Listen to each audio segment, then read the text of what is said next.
Sana all. Ayan. Reregaluhan kasi ni ma'am yung asawa niya. Sana all. Ayan, ito yung motor. So, hintayin namin yung asawa niya.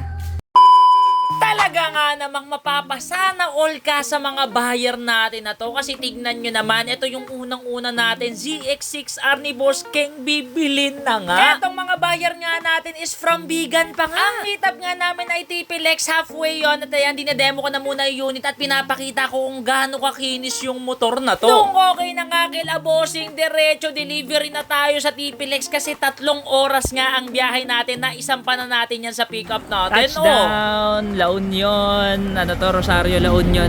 Ayan, sa TP-Lex 6R ni Boss Keng, pinadeliver. Siyempre, nandyan yung kaladgarin natin dropa.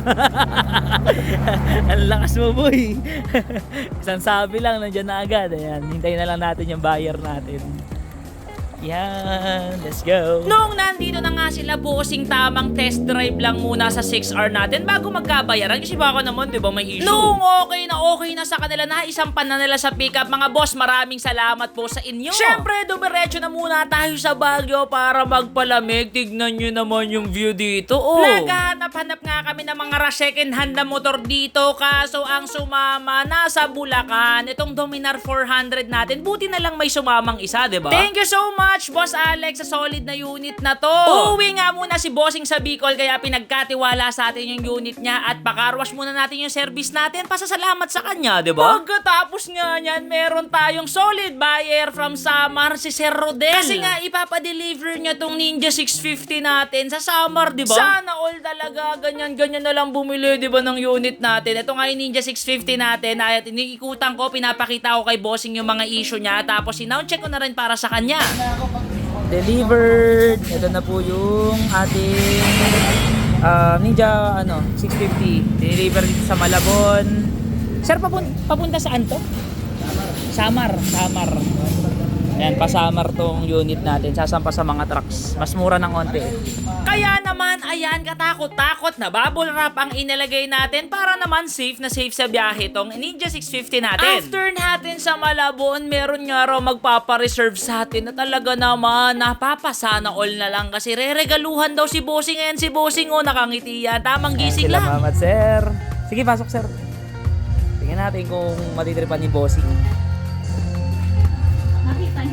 Nakita mo na ba yan? Kakapost ko lang kanina.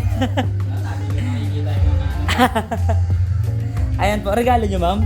Sana all. Ayan, sir, pwede mo pong buksan. Sana all. Ayan nga, at dinedemo ko na rin kay Bossing kung para saan yung mga functions ng mga buttons niya. Actually, matagal na silang gustong magpa-reserve talaga sa akin kaso ang problema nila is parking tsaka bahay. So, ang ginawa nila, inuna muna nila yung bahay at parking para bago kumuha ng motor. Safe na safe yung motor nila, di ba?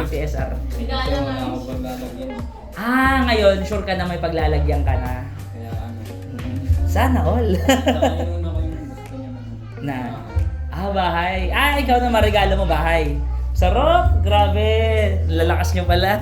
Ayun naman pala. Ang regalo naman ni Bossing is bahay. Si Madam naman, in return, binigyan siya ng Dominar 400. Sir Aiko at Ma'am Christine, maraming salamat po sa tiwala sa Ecomoto. At heto na nga, hindi rin syempre magpapahuli si Boss Jason at kukunin na rin yung RC200 natin. Sold ang ating KTM RC. Hindi pa nga totally na po post pero naunahan na ni Sir Jason. Sir Jason, maraming salamat. Grabe nga, tuloy-tuloy ang bentahan. Kaya maraming salamat sa inyo mga ka-Ecomoto sa patuloy po na pagbebenta sa akin at pagbili ng mga units. Ayun lang, salamat sa panonood kahit medyo boring pero sana nag-enjoy kayo. Napaka-solid nyo mga ka-Ecomoto. Let's go!